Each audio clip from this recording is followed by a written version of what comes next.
Hello दोस्तों, मैं हूं कमलेश गुप्ता और स्वागत करता हूं आपको अपने YouTube channel learn with Kamlesh Gupta में।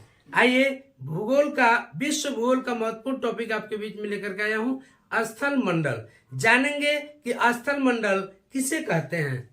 तो स्थल मंडल की बात करें तो पृथ्वी की संपूर्ण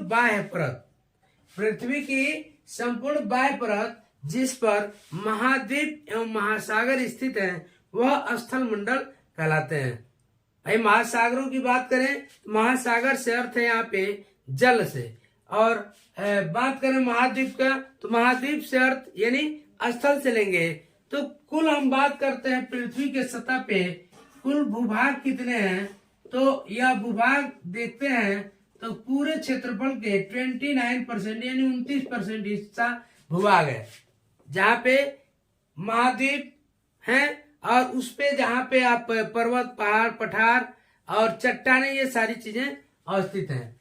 जबकि बात करें इसके जलीय क्षेत्र का तो जल आपका 71% यानी कि 71% हिस्से पे केवल और केवल जल है। और इसी में पढ़ेंगे आप महासागर, सागर, नदियां।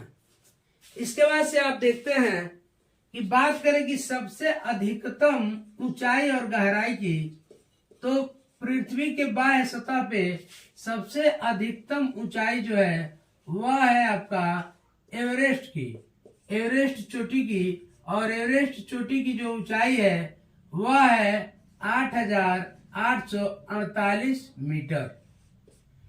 बात करें सबसे अधिकतम गहराई की तो वह है आपका मेरियाना गर्त की बात करें तो मेरियाना गर्त प्रशांत महासागर में है। प्रशांत महासागर में इसकी गहराई कितनी है? इसकी गहराई है आपका 11,022 मीटर। 11,022 मीटर। इस प्रकार से आप देखते हैं तो सबसे ऊंचाई वाले हिस्से में और सबसे गहराई में अंतर की बात करें तो एक तरफ हम देखते हैं जहाँ पे पहाड़, ये यहाँ अधिकतम चोटी ये आता है 8,848 मीटर। यही स्थलीय भाग से हम बात करें तो इससे नीचे वाला हिस्सा ये आपका प्रशांत महासागर जो यहाँ है आपका 11,022 मीटर। यानी यहाँ से यहाँ तक की हम बात करें अंतर की तो ये टोटल अंतर लगभग 20 किलोमीटर का आएगा। यानी अधिकतम शीर्ष चोटी से लेके यानी शीर्ष चोटी से और उसके सबसे निचली तल की हम अंतर की बात करें तो दोनों के बीच जो अंतर होगा वह लगभग 20 किलोमीटर का होगा। अब बात करते हैं चट्टान की। जब आप पढ़ेंगे स्थल मंडल तो उसमें चट्टान पढ़ेंगे। चट्टान क्या होते हैं? तो पृथ्वी के सतह के कठोर भाग को चट्टान कहते हैं। अब यह चट्टान कितने प्रकार के होते हैं? चट्टान प्रमुखतः 3 प्रकार के होते हैं: आग्नेय चट्टान, अवसादी चट्टान, रूपांतरित चट्टान। यानी इनको शैल भी कहते हैं। आग्नेय शैल, अवसादी शैल और रूपांतरित शैल। इंग्लिश में देखते हैं igneous rock, sedimentary rock, metamorphic rock. अब आप देखते हैं कि इनका निर्माण कैसे होता है। तो आपको पता है कि पृथ्वी 3 परतों में बटी हुई है। पृथ्वी की आंतरिक संरचना आप पढ़े तो उसको जानते हैं कि 3 या परतों में बटी हुई है। सबसे ऊपर वाला हिस्सा जो है वह कहलाता है आपका भूपर्पटी या क्रस्ट। दूसरा हिस्सा जो होता है वह आपका मेंटल कहलाता है और जो तीसरा हिस्सा होता है वह कोर कहलाता है। इस मेंटल वाले हिस्से में मैग्मा तरल अवस्था में है और पृथ्वी हमारे अंदर से गर्म है। जैसे जैसे हम नीचे बढ़ते जाते हैं वैसे वैसे इसका तापमान क्या होता है? बढ़ता हुआ चला जाता है।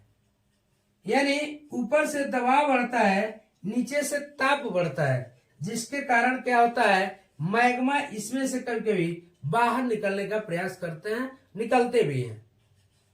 यह मैग्मा जब बाहर निकलते हैं तो कभी कभी स्थल से बाहर आ जाते हैं और इस प्रकार से यह आकर के स्थल से बाहर चले जाते हैं, आग्नेय शैल का निर्माण करती हैं। फिर उसके बाद से 3 क्रिया आप पढ़े होंगे, अपक्षय, अपर्दन और निक्षेपण। और क्या? निक्षेपण। इन 3 क्रियाओं के वजह से फिर आपका अवसादी या रूपांतरित सेल का निर्माण होता है। इसके बाद से आप देखते हैं कि ताप और दाब के कारण इन चट्टानों में अपक्षय की क्रिया होती है।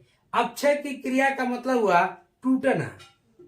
अपक्षय का मतलब होता है टूटना, और टूट करके जब यह अपने ही जगह पे टूट जाए तो वह अपक्षय होता है, और जब अपने जगह से टूट करके और फिर यह बह जाए कहीं और जाके दूसरी जगह बहना चालू कर देता है तो यह अपर्दन होता है।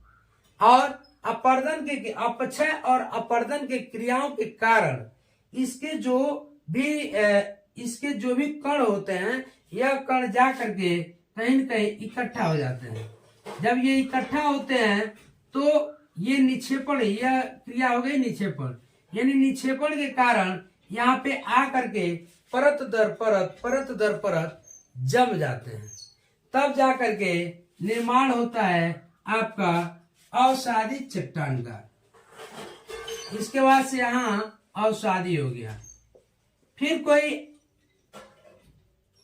अवसादी चट्टान का, फिर इसके बाद से चट्टानों में परिवर्तन हो जाता है, और जब परिवर्तन होता है यानी उसके रूप बदल जाते हैं तो वह रूपांतरित चट्टान का निर्माण करते हैं। तब जाके होता है आपका रूपांतरित चट्टान।